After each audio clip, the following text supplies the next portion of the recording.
Mr. Chomsky, Okay. thank you for having us here. And well, the first question I have to ask you is, how did you get in touch with DMST? When was your first contact with them? Well, actually, my first direct contact was about 20 years ago. I was visiting Brazil and don't exactly remember how it was arranged, but I was able to take part in a kind of some sort of regional meeting that they were having of representatives of various communities, and of course they were talking in Portuguese, but somebody was translating for me, and I was listening to their discussions, conversations. I was quite interested. I was particularly interested in their hesitant and somewhat ambiguous relationship to the PT. They were sort of sympathetic, but they didn't really want to be closely involved. They wanted to be separated. This was before Lula had been elected, but they thought it was an interesting organization, but not them. They were keeping their independence, and it was quite interesting to listen to the discussions of didn't have anything like the detail of what you were describing, but I could get a sense of what it was like. And I've tried since to, just by reading, to follow some of the things they're doing. There's not a great deal of information around. And it was funny because before getting to know the MST on my trips, you were one of the people who I read, and I said, wait a minute, there's something wrong here, because what I watch on TV, what I read on the papers, what I listen in the radio is something completely different from what these guys are saying. How can you hide a movement of more than 1 million people from a country where this movement is happening, and people from outside this country get to know this movement much better than the people inside the country? It's what's known as hegemonic ideology, Gramsci's point. It's very hard to escape, and part of personal and social liberation is to break through those bonds. It shows everywhere. I mean, why do, in the United States, let's say, there's a kind of a mantra that everyone repeats. We've got a terrible problem. China is killing us. Mexico is killing us. They're stealing our jobs. It's repeated over and over.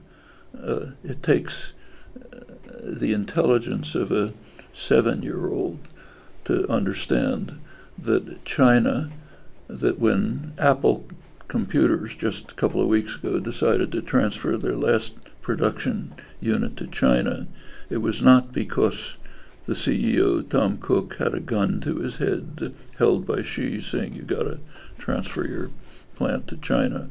So it's plainly not China that's killing us. It's the people who are making the decisions about Apple Computer, GE, Boeing, IBM. They're the ones who are killing us. Well, who are they? Well, they're a bunch of bankers and others who sit in boardrooms in Chicago and New York. So then the next question is, well, why should they be making the decisions? What right do they have to make to kill us, to destroy our communities and our jobs? Next step, maybe you have to be 9 years old to figure this out, is let's take it over ourselves and kick them out and make the decisions ourselves. We are the ones who run the plant. We work there. We're the communities, the people who provide the basis for it. So fine, we'll make the decisions. Then China won't be killing us. The board of directors and the bankers in New York and Chicago won't be. We'll decide what we ought to do. Very, very simple series of steps, perfectly obvious. Any child can understand it. Does anybody say it? Yeah. That's called hegemonic ideology. It was kind of Orwell had a nice comment about it. something that most people haven't read. Everybody's read Animal Farm, you know, satire on the totalitarian enemy. But he actually had an introduction to Animal Farm, which wasn't published. It was discovered many years later in his papers, suppressed. But in the introduction, he is talking to the people of England, and he says, of course, this book is satire about the totalitarian Russian enemy, but the people of England shouldn't be too self-righteous about it, because in free England, now quoting, unpopular ideas can be suppressed without the use of force. And he doesn't give some examples, doesn't say much about it, but one of the reasons, he says, is simply if you have a good education.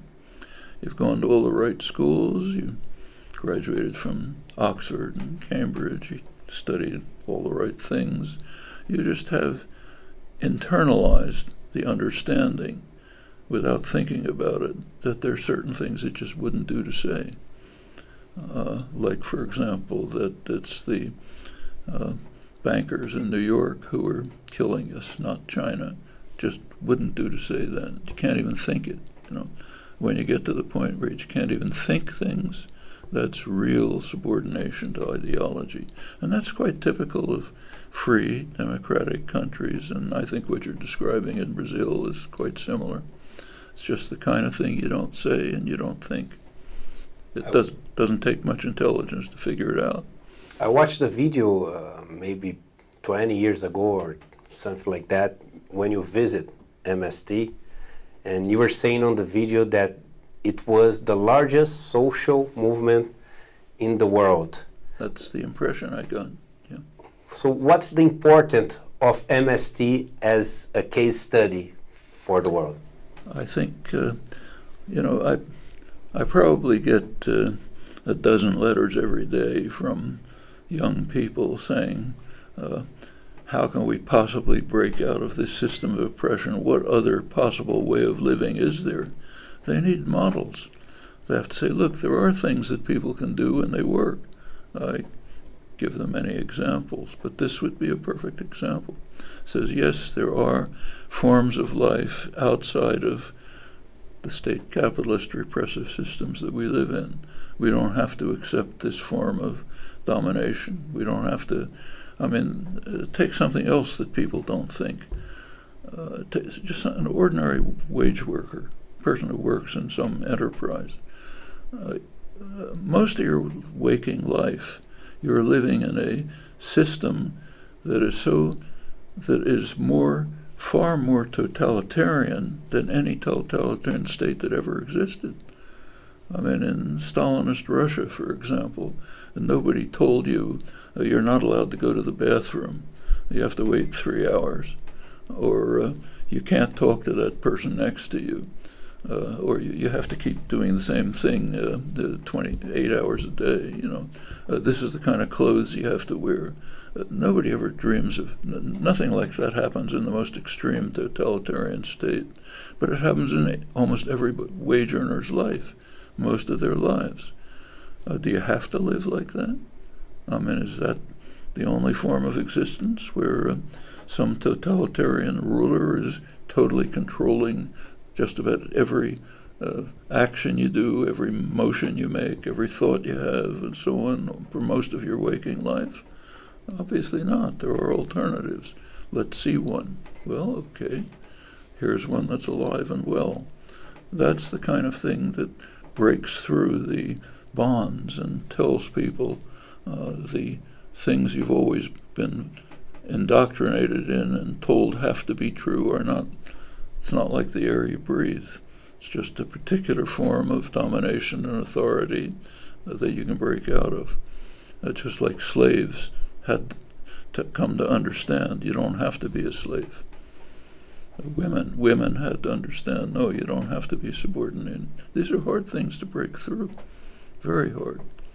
And like make it personal. My grandmother, for example, didn't think that she was being oppressed. My mother already sort of understood and didn't like it. My daughters would never tolerate it for a minute. But that has to that understanding has to be achieved, and it's not easy. There's something that is really interesting, that in countries like in Brazil, where you have a lot of concentration of wealth, the people who owns the wealth, they are in one side really strong because they have all the wealth, and the other people depend on them to work for them to like make their living. But at the same time, they have like they have run away from the productive world a long time ago. So they have no idea if a lettuce is born from the land or from the shelf in the supermarket. They don't know how to like make a share. They don't know how to put like a brick over another brick. So they're 100% dependent on the rest of the people who know how to build wealth. So they're strong and fragile at the same time. So their strategy is to build like a big wall so that these people cannot cross that wall and start to own. That they cannot think that they can cross it. I think that's the crucial part. As long as they can't think, I can cross that wall, then the structure of repression is safe. As soon as you can think, yeah, I can cross that wall. I don't have to listen to that guy tell me how to fix this because I know how to do it and he doesn't. I'll make the decisions. He can join me if he wants and be another worker. When you make that step, you can say, yes, that wall is not, it's not unbreakable. I can get through it, in fact, easily. Then you can change things. And MST, in a kind of way, makes people cross that wall, because when they get access to the land, I mean, they are independent. They can build their wealth. So they cannot go to a farmer and say, please let me work for you and build wealth for you. Do you think this is one of the reasons why there's such a campaign against them? Because they are an example that crossing that wall not only is possible, but it's revolutionary. It can change our society. Not only that, but the more thoughtful of them are quite aware of it. Let me give you one of many examples. When John F. Kennedy came into office in the United States, he was concerned with shifting relations to Latin America. So he set up a Latin American study group of smart guys who would give him advice on what to do about Latin America. And their summary report was written by Arthur Schlesinger, a well-known historian, liberal historian, Kennedy advisor. And the report, which it's been made public since, was classified. It's quite interesting. So, for example, with regard to Cuba, remember, this is 1961-60. Said Cuba's dangerous because of the possible thread of the Castro idea of taking matters into your own hands, something which might have great appeal to many poor people in Latin America who are suffering from the same kind of repression and violence as the poor people in Cuba. So that idea of taking matters into your own hands, that's the threat of Castro. Exactly what you're talking about. Don't want to let that spread. And on MST, they have a relationship with the soil, with the land, that it's, for me, the impression that I had is that changes also the social relations. We come from like human beings. Human comes from humus. Humus comes from soil, right? So I got the impression that they're much more human than we are on the cities, on the large cities, in terms of solidarity, in terms of looking for each other, in terms of understanding that the group is as strong as the weakest portion of the group.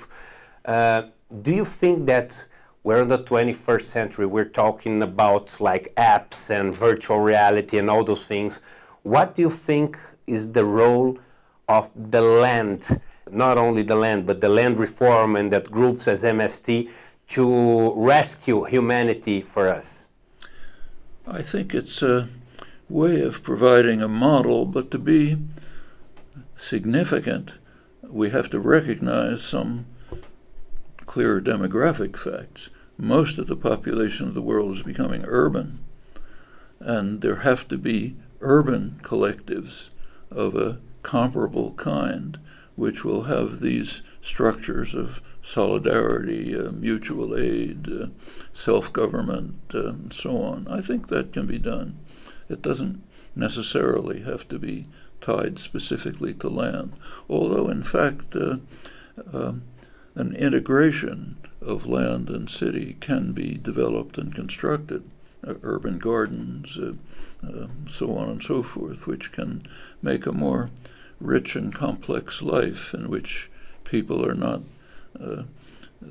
restricted to a specific form of occupation and lifestyle, but can share and enjoy a variety of them. It's kind of Karl Marx said almost nothing about future societies, but one of the few things he said is we can imagine a day when a person can farm in the morning and hunt in the afternoon and build something in the evening and so on and so forth. It's a rich, full human being should be able to participate in many aspects of life at one level or another.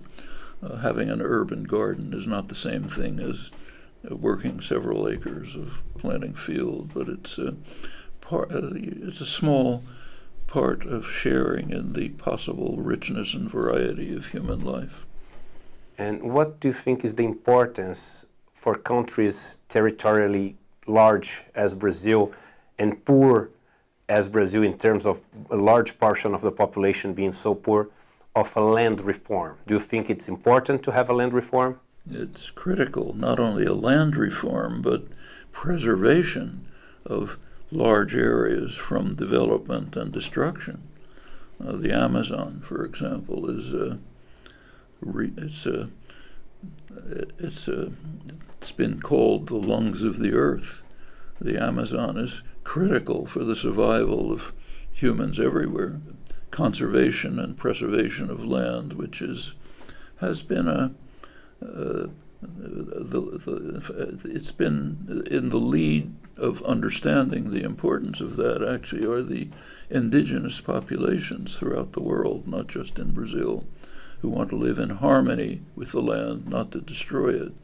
That has to be a component of land reform of the kind that would lead to egalitarian collectives instead of monstrous capitalist agribusiness, which is destructive and structurally and intolerable for the reasons we've been discussing.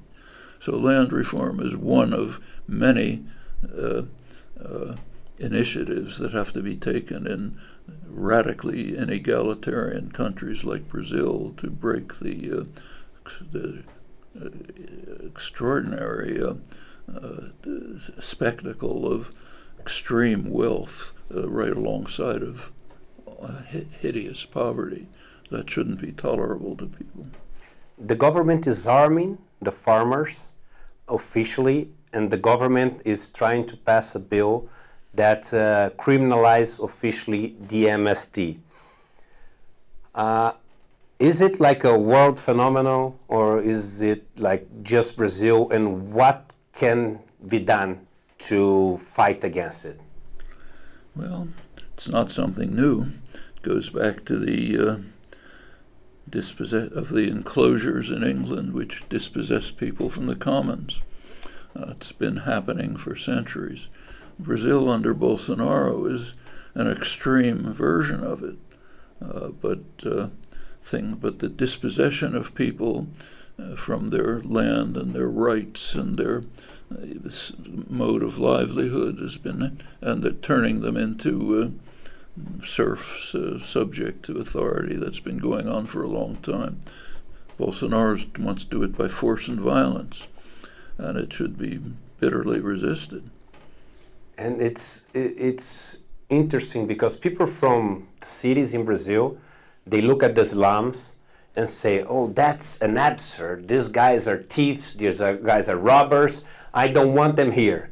And then they look at MST and say, I don't want that too. But the problem is that if you remove the guys from MST, they have nowhere to go. So they have to go to the cities and live on the slums. Why it is so hard for the middle class to understand something that, as you say, a kid of like 7-year-old should understand, that if the guys are not in the land, they have to be somewhere? Well, it's often been observed that if it's to your benefit not to understand something, it's very easy not to understand it. We're all aware of that. And as a class issue, it's almost a definition of the class. Like, take these slums. The problem isn't just that others might come into the slums. Why should they exist? Why should they exist in the first place? And are they really dens of criminals, more so than the banks where you were working? Well, depends how you look at it. What's called white-collar crime is vastly more dangerous and much more prevalent than somebody robbing a store. I mean, and not just white-collar crime, legal activities of the professions, which ought to be criminal, morally or criminal, even if legal. They put in the shadows the petty crime that the middle class is afraid of. About the system of MST, in terms of the way they're organized, they look a lot, at least that was my impression, and I want to hear from you, from what you say in your books, that what we should have as a goal in terms of society. Is it correct, my impression, or? Well, I don't want to pretend to be an expert in it. I haven't really investigated the MIT collectives, closely to see how they work. But my general impression is that what you said is not implausible. It seems to have the kind of structures and goals that should be we should aspire to for a decent existence. Where we'll see, that's my last question. I mean, we're living some tough times, and sometimes I try to be optimistic and see the world as a pendulum, because the same way we had Obama, a black president in the States, and a lot of people looked at it and said, hey, we initiated a new phase, and then suddenly after him we have Donald Trump. We had like Papa Ratzinger, and then after Papa Ratzinger we have Papa Francisco. So sometimes the world seems to be a pendulum. How do you see the world which is flirting with the extreme right, or like hugging and adopting the extreme right in many important countries in the world? How do you see this world 10, 20 years from now? More to the extreme right, or with the pendulum coming back? Well, first of all, if you look over history, I think you can see a kind of periods of progress, periods of regression, but the general tendency is positive. So say, take the United States, for example.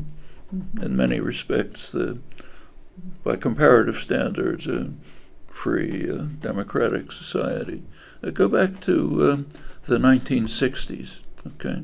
Take a look at the United States in the 1960s.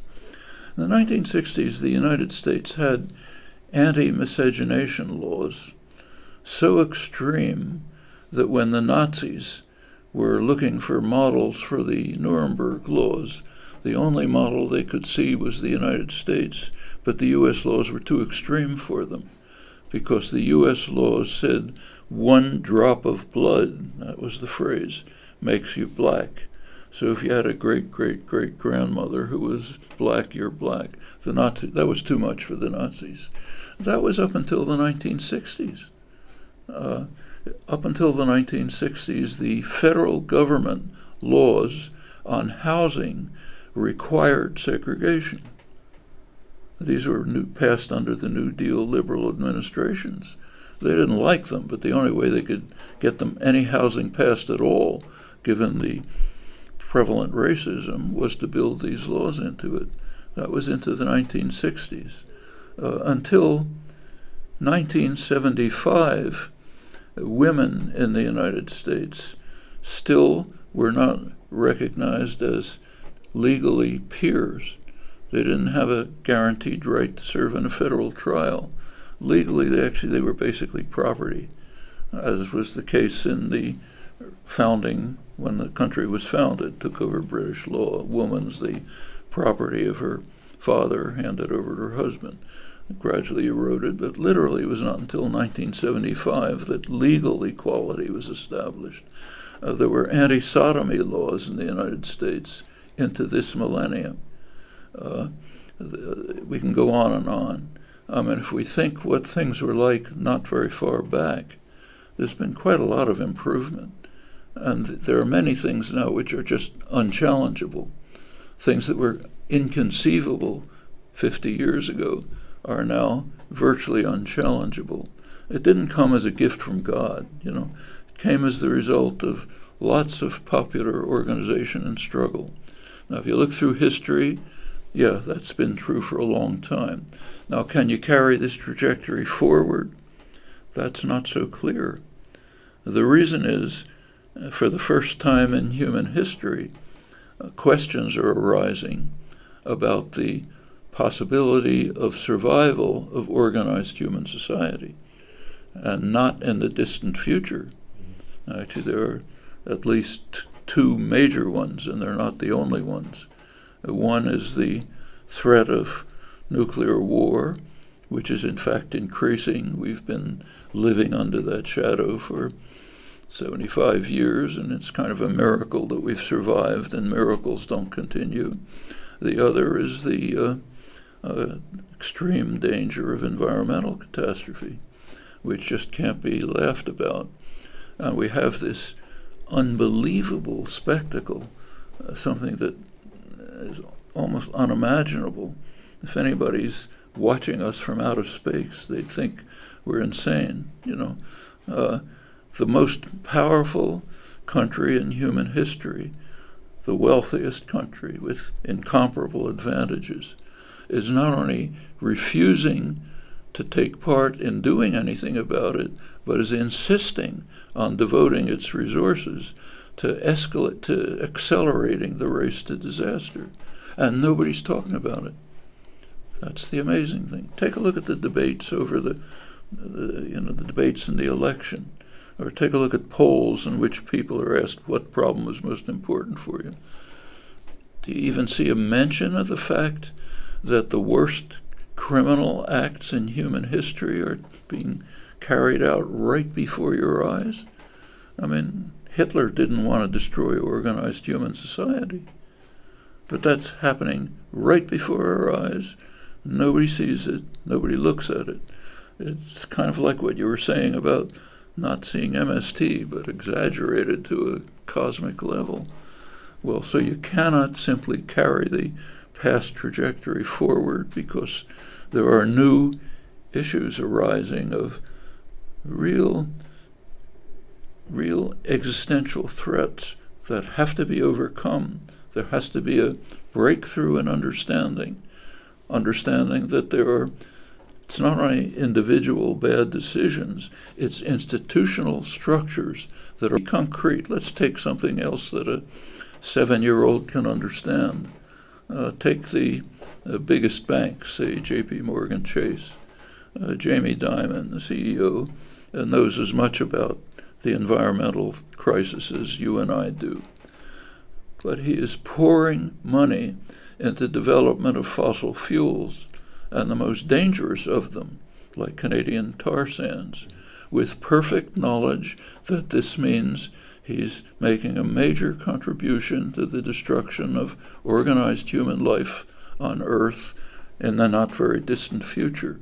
Well, just put yourself in his chair and ask, how can a person do that? Well, there's a kind of a reason. He has two choices. He can either decide to do this, or he can be kicked out, and somebody else will do it. Okay, this is an institutional problem. It's not just an individual problem.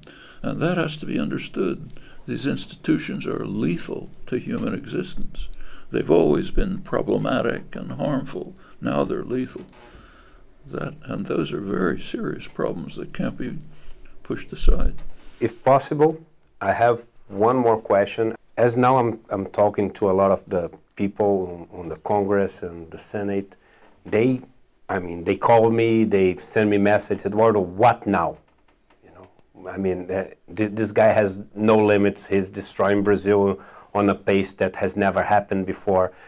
Can I sit beside you and you record a quick message to the politicians in Brazil of the progressive wing? Well, I think in Brazil there are very concrete steps that can be taken. For one thing, if we look back at, say, my last visit to Brazil, which was last September, right before the election, something quite striking happened. The person who was in a position to win the election, according to every poll, was suddenly put in prison, in solitary confinement, banned from making a public statement right before the crucial election. There were charges, but it didn't take a genius to figure out that even if you believed the charges, which were pretty dubious, they had absolutely no relation to the severity of the sentence. So there was plainly an effort, and we can trace it back to Dilma's impeachment and on, kind of a elite coup underway to ensure that the voice of the people will not be heard, and that we will somehow be able to ram through someone who will do exactly what you're describing, destroying Brazil, turning it into Brazil, which 10 years ago was maybe the most respected country in the world, is now a laughingstock. Take a look at what happened at G20. You know, Brazil's being sold. The conception, Guedes' principle, privatize everything, says sell Brazil to foreign investors, give away everything, destroy the Amazon, crush indigenous people, put arms into the hands of farmers so they'll kill collectively. All of this is happening as part of a coup that's been taking place very dramatically. Now we're learning more about it. Glenn Greenwald's revelations in Intercept are making it quite clear that this was an extraordinarily corrupt operation planned by someone who was posed and was put forth as the great hero, but is mired in corruption to try to create exactly the situation that Brazil is now facing. Well, that makes it possible to take steps to reverse it. It's not an act of God. It's not immutable. It's in the hands of the people of Brazil to reverse this.